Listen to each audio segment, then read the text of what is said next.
जो दोस्त fast food business ideas में इंटरेस्टेड हैं, उनको इस वीडियो में मिलेंगे 3 बहुत बड़े एडवांटेजेस के साथ कंप्लीट इंफॉर्मेशन वाला फास्ट फूड बिजनेस प्लान, जिसको कुछ लोग quick service restaurant business plan, in short QSR business plan भी कहते हैं। और ये 3 बड़े एडवांटेजेस हैं। पहला, कम इन्वेस्टमेंट। ऐसा इसलिए क्योंकि इस बिजनेस प्लान की वजह से किचन सेटअप 50,000 के अंदर हो जाता है। दूसरा एडवांटेज है, फास्ट फूड बिजनेस मॉडल जल्द से जल्द प्रॉफिट में आ सकता है, क्योंकि ये बिजनेस प्लान बताता है अधिक सेल मार्जिन कमाने का और ज्यादा सेल करने का सीक्रेट। और तीसरा एडवांटेज है कि इस बिजनेस प्लान की वजह से शेफ की आवश्यकता नहीं होती है, क्योंकि जो कोई भी बेसिक कुकिंग जानता है वो किचन संभाल लेगा। साथ ही में वो सब इंफॉर्मेशन जिससे आप ये जान पाएंगे कि how to start fast food business successfully and profitably. तो चलिए जानते हैं इस फास्ट फूड बिजनेस प्लान के सभी स्टेप्स एक एक करके। Hello and welcome to SG franchise advice. मैं हूं आपका दोस्त सुमित। दोस्तों, अपने बिजनेस प्लान के मेन स्टेप पर आए उससे पहले हमें 2 काम करने हैं। सबसे पहले तो एक बजट डिसाइड करना है, मतलब कि कितने अमाउंट में फास्ट फूड बिजनेस शुरू करना है। इन्वेस्टमेंट बजट क्यों और कैसे डिसाइड करना चाहिए, ये जानने के लिए आप ये वाला वीडियो देख सकते हैं। देन नेक्स्ट स्टेप है most suitable fast food business model decide करना, जैसे कि डार्क किचन मॉडल या फास्ट फूड कैफे मॉडल या फास्ट फूड रेस्टोरेंट मॉडल। इनमें से कौन सा बिजनेस मॉडल स्टार्ट करना सही रहेगा, और हम जो भी डिसीजन लेंगे वो अपने बजट को ध्यान में रखकर लेंगे। दोस्तों, ये डिसाइड करने के बाद हम आएंगे अपने बिजनेस प्लान के सबसे इंपॉर्टेंट पार्ट पर, फाइनलाइज करेंगे fast food restaurant business menu. Basically fast food business का पूरा गेम उसके मेन्यू में है। आप प्लीज ये बिल्कुल ना समझे कि मेन्यू में सिर्फ खाने के आइटम्स डिसाइड होते हैं, क्योंकि असल में तो खाने के आइटम्स के साथ बिजनेस स्ट्रैटेजी भी डिसाइड होती है, जैसे कि पर कस्टमर सेल कैसे बढ़ेगी और सेल मार्जिन कैसे इंप्रूव होगा। जी हाँ दोस्तों, ये सब भी मेन्यू में डिसाइड होता है। इसलिए अब मैं जो आपको बताऊंगा उस पर बहुत ध्यान दीजिएगा। दोस्तों, सबसे पहले तो हम अपने मेन्यू को 6 पार्ट्स में डिवाइड करेंगे, और हम ऐसा क्यों करेंगे इसका उत्तर मैं आपको आगे दूंगा। तो फास्ट फूड बिजनेस मेन्यू के पहले पार्ट में आते हैं, जहां होता है मेन आइटम और उसके पॉपुलर 3-4 वेरिएंट्स, यानी कि हमारे फास्ट फूड बिजनेस का हीरो और उसके पॉपुलर अवतार्स, जो कस्टमर को अंदर लाने का बिगेस्ट रीजन होते हैं। अब ये आइटम्स केवल वेज में भी हो सकते हैं और वेज और नॉन वेज दोनों में हो सकते हैं। फॉर एग्जाम्पल, अगर हमारा हीरो या मेन आइटम बर्गर है, तब 3-4 वैरायटी के वेज और नॉन वेज बर्गर्स रखने चाहिए। अब अगर आपको 3-4 वैरायटी कम लग रही है तो रुकिए, पूरा मेन्यू डिसाइड होने दीजिए, उसके बाद असेस करिएगा कि ये कम था या नहीं। यहां मेरा बिजनेस टिप ये है कि जो भी आपका मेन आइटम है, जो हमारे केस में बर्गर है, तो एक बर्गर का, जी हाँ सिर्फ एक बर्गर का, जितना पॉसिबल है उतना सस्ता रखें, जिससे मैक्सिमम कस्टमर्स उसको ट्राई कर पाएं। और बाकी आइटम्स तो आप रेगुलर प्राइस पे रख ही सकते हैं। इन प्रोडक्ट्स की प्राइसिंग कैसे डिसाइड करनी चाहिए वो हम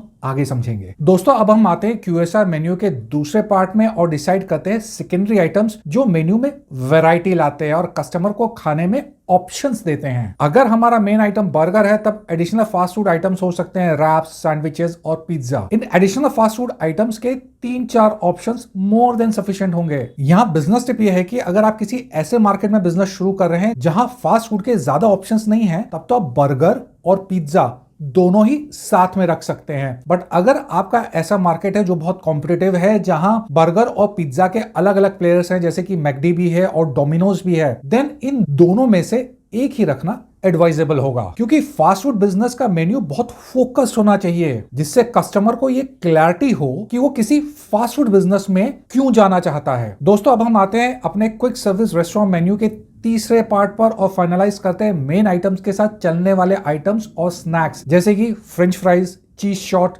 potato wedges, veg nuggets, garlic bread और साथ में इनके नॉन वेज वर्जन्स। इस तरह के भी 3-4 आइटम्स मेन्यू में ऐड कर सकते हैं। ये आइटम्स ऐड करने का 2 पर्पस होता है। पहला तो क्योंकि ये मेन आइटम को कॉम्प्लीमेंट करते हैं, इसलिए मेन आइटम के साथ इनको ऑर्डर किया जाता है, जिस वजह से ऑर्डर साइज बड़ा होता है, जैसे कि बर्गर के साथ फ्रेंच फ्राइज। और इनका दूसरा पर्पस होता है कि अगर किसी कस्टमर को कम भूख लगी है तो वो ऐसे कुछ आइटम्स लेकर अपना काम चला सकता है। यहाँ मेरी बिजनेस टिप ये है कि इन आइटम्स में अपना टच देने की कोशिश करें, जिससे कस्टमर को एक्सक्लूसिव और थोड़ा हटके एक्सपीरियंस मिले। फॉर एग्जाम्पल, फ्रेंच फ्राइज को चीज डिप्स या स्पाइसी मेयोनीज के साथ सर्व किया जा सकता है। इस तरह से आप कुछ अपने ही कॉम्बिनेशन और नए टेस्ट बना सकते हैं। अब हम आते हैं मेन्यू प्लानिंग के फोर्थ पार्ट पे, जहां डिसाइड होंगे बेवरेजेस। खाने के साथ पीने के लिए भी कुछ ऑप्शंस होने चाहिए और इसमें सबसे पॉपुलर ऑप्शन है कोल्ड ड्रिंक्स। मगर इनके साथ प्रॉब्लम यह है कि इसमें मार्जिन बहुत कम मिलता है, इसलिए अधिक मार्जिन कमाने के लिए milk shakes, mojitos, ice tea, cold coffee जैसे हाई मार्जिन बेवरेजेस भी सर्व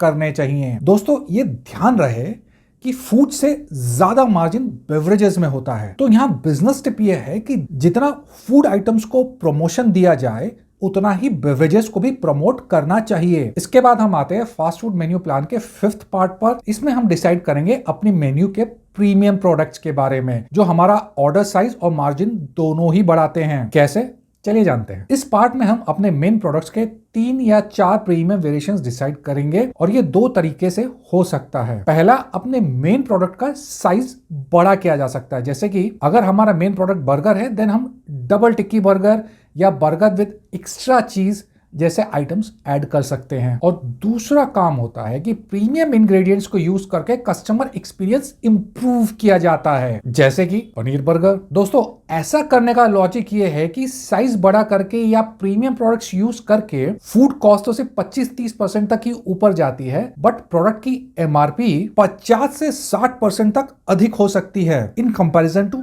नॉर्मल प्रोडक्ट्स, जिस वजह से ऑर्डर साइज और मार्जिन दोनों बड़े हो जाते हैं। यहां बिजनेस टिप ये है कि इन प्रोडक्ट्स को बनाते समय अपना हाथ थोड़ा खोला रखें, क्योंकि कस्टमर यहां कुछ एक्स्ट्रा पे कर रहा है तो उसको एक्स्ट्रा इंग्रेडिएंट्स दिखने और खाते समय फील होने चाहिए। अब आते हैं अपने फास्ट फूड मेन्यू के 6th पार्ट पर और बनाते हैं फास्ट फूड कॉम्बो जो सेल बढ़ाने में बहुत मदद करते हैं। बेसिकली 2 तरह के फूड कॉम्बिनेशंस ज्यादा चलते हैं। पहला है 3 आइटम कॉम्बो, फॉर एग्जाम्पल जिसमें बर्गर, फ्रेंच फ्राइज और कोल्ड ड्रिंक या मिल्क शेक होते हैं। और इसके अलावा होता है 2 आइटम कॉम्बो, जैसे कि बर्गर के साथ फ्राइज या कोल्ड ड्रिंक। दोस्तों ये कॉम्बोज बनाने का लॉजिक ये है कि जो कस्टमर सिर्फ 2 आइटम्स ऑर्डर करने का सोच रहे हैं वो कॉम्बिनेशन में 3 आइटम्स तक ऑर्डर कर सकते हैं, या फिर जो कस्टमर सिर्फ एक ही आइटम ऑर्डर करना चाहता है वो कॉम्बिनेशन की वजह से 2 आइटम्स भी ऑर्डर कर सकता है, जिस वजह से कस्टमर का ऑर्डर साइज और रेवेन्यू दोनों बड़े हो जाते हैं। इसी लॉजिक को ध्यान में रखकर फैमिली कॉम्बो और चिल्ड्रंस कॉम्बो भी बनाए जा सकते हैं। मगर दोस्तों इसको सक्सेसफुल होने के लिए 2 चीजें करनी आवश्यक है। पहले की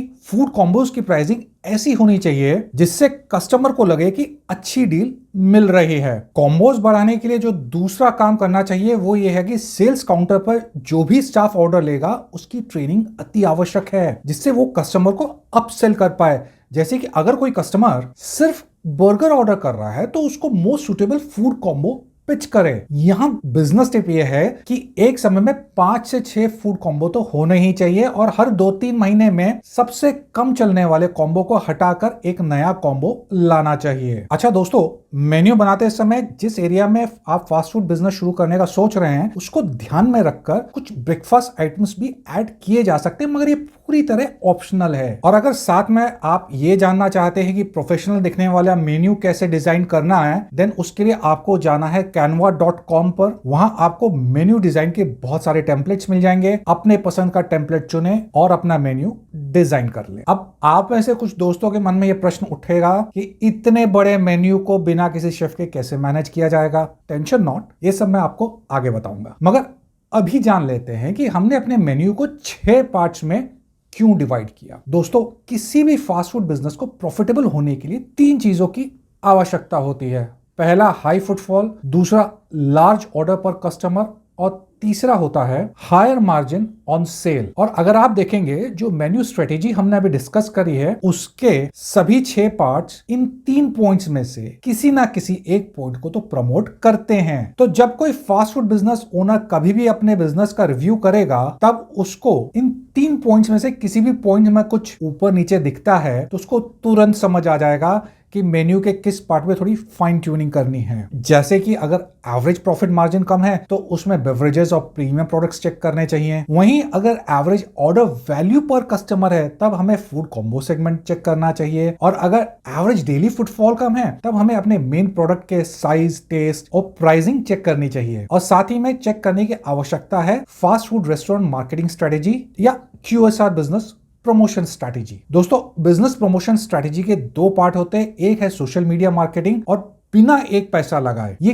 कैसे किया जा सकता है, ये जानने के लिए आप ये वाला वीडियो देख सकते हैं। और बिजनेस प्रमोशन स्ट्रेटजी का दूसरा पार्ट होता है सेल्स प्रमोशन। बहुत ही कम इन्वेस्टमेंट में सेल्स प्रमोशन करने की क्या ऑप्शन है, जानने के लिए आप ये वाला वीडियो देख सकते हैं। दोस्तों अब हम आते हैं बहुत ही इंपॉर्टेंट पार्ट पर और जानते हैं कि किसी प्रोडक्ट की प्राइसिंग कैसे डिसाइड करनी चाहिए। मगर उससे पहले जानेंगे दो अक्सर पूछे जाने वाले क्वेश्चंस के आंसर। और ये क्वेश्चन है कि is fast food business profitable? तो इसका ऑब्वियस आंसर है कि yes, fast food business is profitable, मगर अगर इसको सही तरीके से किया जाए, जिसके लिए सही बिजनेस प्लान बहुत आवश्यक है। दूसरा प्रश्न है कि how much profit do you make in fast food? इस प्रश्न का उत्तर हमें प्राइसिंग डिसाइड करने के बाद मिलेगा।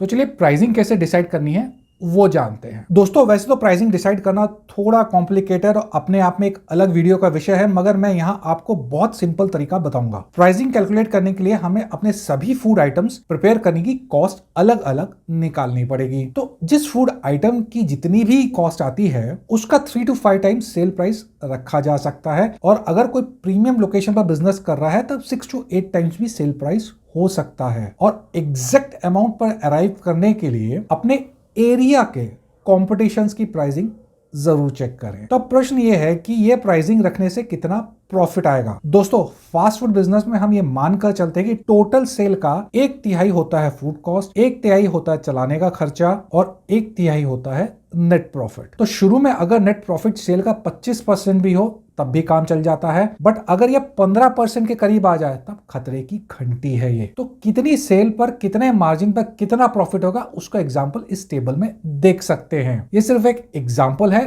नेट प्रॉफिट कितना हो सकता है उसका आइडिया देने के लिए। जैसे कि अगर एवरेज डेली सेल 10,000 रुपए है और नेट मार्जिन 35% है तब मंथली प्रॉफिट 1,05,000 रुपए होगा। वैसे ही अलग अलग सिनेरियो में अलग अलग प्रॉफिट होंगे। दोस्तों अब हम जानेंगे कि फास्ट फूड बिजनेस को शुरू करने में क्या खर्चे आते हैं और कम से कम खर्चे में कैसे अपना किचन सेटअप रेडी करें। दोस्तों फास्ट फूड बिजनेस के खर्चों को हम मोटा मोटा 3 भाग में बांट सकते हैं, जिसमें से पहला है इक्विपमेंट्स। इस बिजनेस का बेस्ट पार्ट ये है कि इसको सिर्फ 3 या 4 इक्विपमेंट्स के साथ शुरू किया जा सकता है। तो चलिए जानते हैं ये कौन से इक्विपमेंट्स हैं। हमारे इक्विपमेंट्स में सबसे पहले आएगा डीप फ्रायर। अगर आप वेज और नॉन वेज दोनों सर्व करते हैं तो कोशिश करें 2 अलग अलग डीप फ्रायर लेने की, और ये डीप फ्रायर्स आपकी फ्राइंग के सभी रिक्वायरमेंट्स पूरी कर देंगे। इसके बाद अगर पिज्जा सर्व करना है तो एक पिज्जा ओवन लगेगा, और अगर ग्रिल सैंडविच भी सर्व करना है तो ग्रिल सैंडविच टोस्टर लगेगा, और मिल्क शेक बनाने के लिए कमर्शियल मिक्सर रिक्वायर्ड होगा। तो अगर बेसिक क्वालिटी के इक्विपमेंट्स लिए जाते हैं तब 25,000 के अंदर ये काम हो जाएगा, और अगर इक्विपमेंट सेकंड हैंड लेते हैं तो 12 से 15,000 का ही खर्चा आएगा। आपको इन इक्विपमेंट्स की कॉस्ट का आइडिया देने के लिए मैंने डिस्क्रिप्शन बॉक्स में कुछ लिंक दिए हैं, आप उनको चेक कर सकते हैं। इन इक्विपमेंट्स के अलावा आपको किचन में कुछ और चीजें भी लगेंगी, जैसे कि एक वर्क टेबल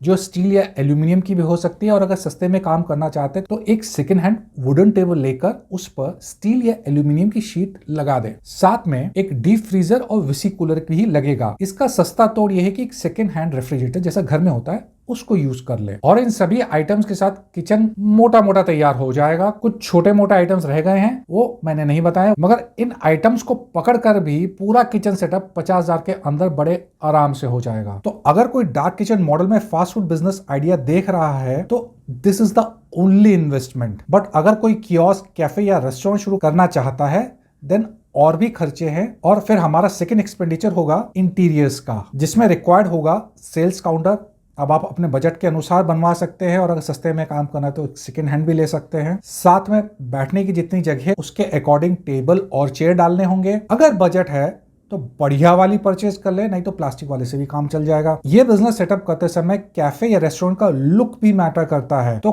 कम खर्च में अच्छा लुक देने के लिए दीवार पर ब्राइट कलर्स का पेंट करें और उसके ऊपर डीकैल्स का यूज करके अच्छा इफेक्ट लाया जा सकता है। साथ में अगर आपकी फ्लोरिंग टूटी नहीं है तो एक नया लुक देने के लिए विनाइल फ्लोरिंग भी डाल सकते हैं, अगर आपका बजट परमिट करता है तो। दोस्तों हमारा तीसरा एक्सपेंडिचर है stock, cutlery and packaging material. क्या स्टॉक लगेगा और आपको वो कहां से प्रोक्योर करना है ये मैं आगे बताऊंगा, मगर आप कटलरी एंड पैकेजिंग मटेरियल बड़ी आसानी से लोकल मार्केट से परचेज कर सकते हैं। तो दोस्तों ये सभी एक्सपेंसेस देखकर आप समझ गए होंगे कि ये फास्ट फूड बिजनेस करीब 1 लाख की इन्वेस्टमेंट में भी शुरू किया जा सकता है, और अगर इन्वेस्टमेंट के लिए बजट है तो 4 से 5 लाख रुपए में भी इसको शुरू किया जा सकता है। अब जो सबसे बड़ा प्रश्न उठता है कि अगर किसी को ज्यादा कुकिंग नहीं आती है तब वो फूड आइटम्स कैसे बनाएगा। दोस्तों, आजकल फास्ट फूड आइटम्स प्रिपेयर करना कोई मुश्किल काम नहीं है, क्योंकि जितनी भी ब्रेड आइटम्स आते हैं जैसे कि बर्गर बन, पिज्जा बेस या सैंडविच ब्रेड, उसके लिए किसी लोकल बेकरी से